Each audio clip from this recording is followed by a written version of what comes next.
This channel does not promote any violent, harmful, or illegal activities. All content provided by this channel is meant for an educational purpose only. আবারও পথে চাকরিহারারা। করুণাময়ী থেকে চাকরিহারা শিক্ষাকর্মীদের SSC ভবন অভিযান। তিনটি দাবিকে সামনে রেখে পথে চাকরিহারা শিক্ষাকর্মীরা 1255 জন যোগ্য গ্রুপ সি এবং 2139 জন যোগ্য গ্রুপ ডি কর্মীদের সার্টিফাইড লিস্ট প্রকাশ, ওএমআর স্ক্যান কপি এসএসসির ওয়েবসাইটে আপলোড এবং যোগ্য শিক্ষাকর্মীদের আইনি পদ্ধতি মেনে স্কুলে ফেরানোর দাবি। এসএসসি ভবনের সামনে এই মুহূর্তে গ্রুপ সি গ্রুপ ডি যারা শিক্ষাকর্মী তারা ঠিক রাস্তার উপরে বৃষ্টিকে উপেক্ষা করে তারা অবস্থান বিক্ষোভে রয়েছেন।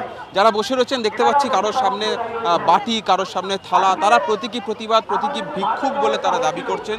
তাদের বক্তব্য যে দুর্নীতির কারণে, প্রাতিষ্ঠানিক দুর্নীতির কারণে তারা আজকে 3 মাস বেতন পাননি, তারা কার্যত ভিক্ষুকে পরিণত হয়েছে। তাই তাদের দাবি দেওয়া রয়েছে যে 3394 জন যারা যোগ্য শিক্ষাকর্মী তাদের অবিলম্বে স্কুলে ফেরাতে হবে। যারা শিক্ষাকর্মীরা রয়েছেন তারা যাতে কোনোভাবে দপ্তরের দিকে, এসএসসি দপ্তরের দিকে প্রবেশ করতে না পারে সেজন্য তাদের আটকানোর জন্য যথেষ্ট সংখ্যক পুলিশ রয়েছে। আমরা দেখতে পাচ্ছি বিধাননগর কমিশনারেটের পদস্থ কর্তা, পুলিশ কর্তা তারা এখানে রয়েছেন পাহারায়, যাতে কোনোভাবে নিশ্চিত নিরাপত্তার বন্দোবস্ত করে, যাতে কোনোভাবে কেউ ভেতর প্রবেশ করতে না পারে। কিন্তু একদিকে যেমন পুলিশ আটকাতে মরে, অন্যদিকে শিক্ষাকর্মীরাও কিন্তু নিজেদের দাবি দেওয়ায় মরিয়া হয়ে রয়েছেন যে কোনো মূল্যে তারা স্কুলে ফিরতে চান, যে কোনো মূল্যে তাদের দাবি দেওয়া সরকারকে পূরণ করতে হবে, সেই দাবিতে তারা অনড়। ক্যামেরা অমিতের সঙ্গে সুজয় পাল, TV9 বাংলা, বিধাননগর। এটা তো জীবন জীবিকার লড়াই। আমরা গত 3 মাস যোগ্য শিক্ষাকর্মী হয়েও বঞ্চিত, বেতন বঞ্চিত, আমরা বেতন পাইনি। এই নির্লজ্জ সরকারের জালিয়াতির ফলে আজকে আমাদের পথে বসতে হচ্ছে। 1255 জন যোগ্য গ্রুপ সি ও 2139 জন যোগ্য গ্রুপ ডি, অর্থাৎ 3394 জন যোগ্য শিক্ষাকর্মী, এদের সার্টিফাইড লিস্ট এসএসসিকে অবিলম্বে আমাদের হাতে তুলে দিতে হবে। সিবিআই যে 22 লক্ষ ওএমআর রিকভারি করেছে সেটা প্রকাশ করা আর যোগ্য অযোগ্যের লিস্ট আমাদের হাতে তুলে দেওয়া, যেটা নিয়ে যাতে রিভিউতে যোগ্য অযোগ্যকে আলাদা করে মানে আমরা আমাদের কাজে ফিরে যেতে পারি। আজকে সরকারের দুর্নীতির কারণে আমরা যোগ্য হয়েও আজকে আমাদের বাটি ধরতে হয়েছে। আর আমরা সরকারি কর্মচারী ছিলাম কিন্তু ভিক্ষুকে পরিণত হয়েছি। সুপ্রিম কোর্টের নির্দেশ অনুযায়ী মিলবে বকেয়া ডিএর 25%।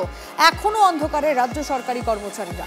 6 সপ্তাহের মধ্যে বকেয়া ডিএর অন্তত 25% মেটাতে বলে সুপ্রিম কোর্টের বেঁধে দেওয়া সময়সীমা শেষ হচ্ছে আগামীকাল। এখনো কোনো বার্তা পাওয়া যায়নি নবান্নের তরফে, খবর সূত্রে।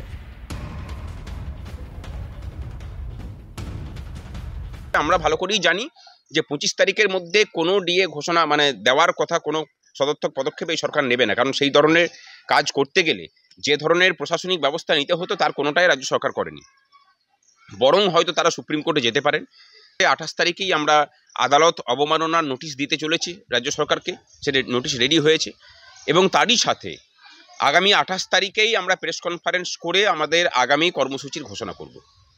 আমরা এটুকু নিশ্চিত যে উনি কারোর অধিকার দেওয়াতে বিশ্বাস করেন না, আর আমরাও ওনাকেও ওনার যে ক্ষমতা ভোগের অধিকার সেটা দিতেও আমরাও রাজি নই।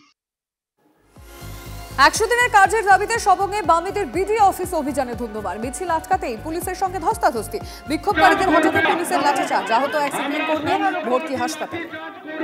দেবব্রতের সঙ্গে কথা বলবো।